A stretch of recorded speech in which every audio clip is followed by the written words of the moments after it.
Good evening. My name is Guadalupe Madrigal. I'm going to be analyzing the movie My Sister's Keeper with interpersonal communications theories and concepts from the course of Dr. Robert Hayden. The story of My Sister's Keeper is about a young girl by the name of Anna. Anna was conceived by her parents so she could be the donor to her older sister Kate, who has leukemia. After many years of testing, and around the same time that Anna turns 11, she learns that she has to donate her kidney to her dying sister. Anna, Kate, and her brother are very close, and without the parents knowing, aside from Jesse, the older brother, they hire an attorney to petition for medical emancipation. However, during the trial, the parents learn that Kate is the one behind the idea of petitioning for the emancipation. Kate convinces her little sister to sue her parents. She no longer wants her sister to go through the surgery because it's major. She may not survive, and she is tired of being sick and living.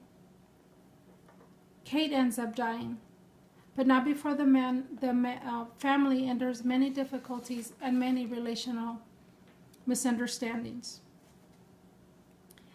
Anna, at a very mature age of 11 years old, is very outspoken. She sacrifices her well-being for the health of her dying sister. She has strong emotional intelligence.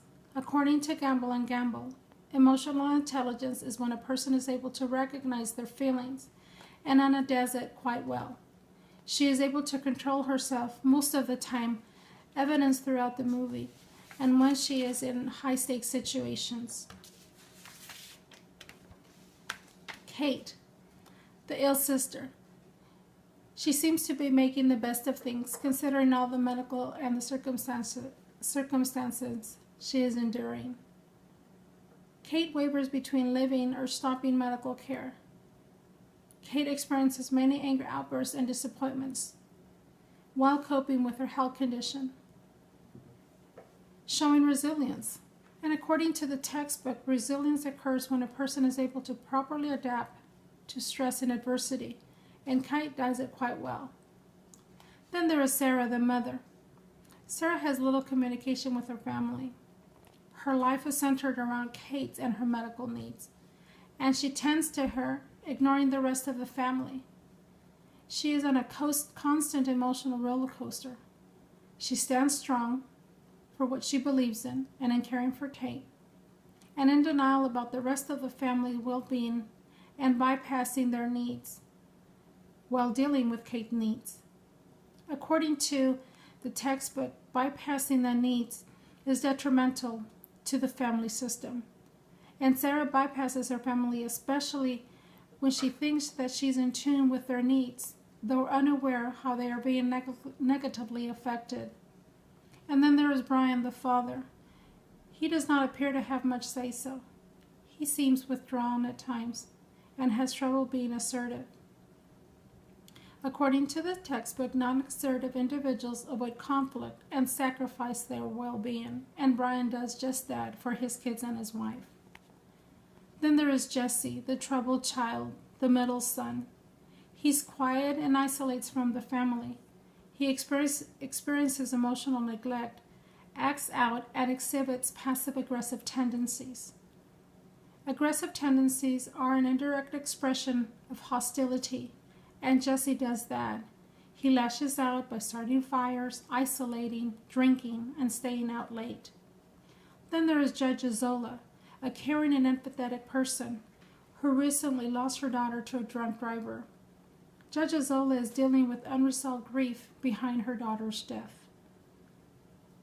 The judge seems like she is still mourning, and she becomes tearful a couple of times during the movie, and when asked by Anna about her deceased daughter. Dysfunctional conflict. According to Gamble and Gamble, conflict is inevitable. It occurs in relationships and when there is dysfunctional conflict that can damage the family seriously. If an attempt to resolve the problems go ignored, then the conflict can go awry. In the story, the family is constantly struggling with dysfunctional conflict, which is weakening their family ties. They are becoming resentful, ignoring each other's feelings and needs, and walking away instead of entering into dialogue. When two people dialogue, one listens and the other speaks, and dysfunctional conflict is addressed. And Sarah, the mother in the story, has a very hard time doing this, ignores their surroundings, the family, and there lies the dysfunction. Then we have displacement and non-assertive expression styles throughout the movie. The children in this concept feel neglected, thereby exhibiting displacement tendencies over their mother's indifferences. They do this by acting out, rebelling, yelling, throwing things, and drinking. Gamble and Gamble defines displacement as a defense mechanism where an individual will release anger or frustration, but not at the person the individual is mad at or upset with. In this case, when Jesse starts fires, could be an example of this. Then the father in the story, who has a non-assertive expression style. He is usually in the background, pensive, tearful, and does not contradict his wife, and very little does he talk about his feelings. Gamble and Gamble identifies a non-assertive expression style as a person that hesitates in sharing their feelings and thoughts, and the father has a hard time doing so. Then there's a balance theory.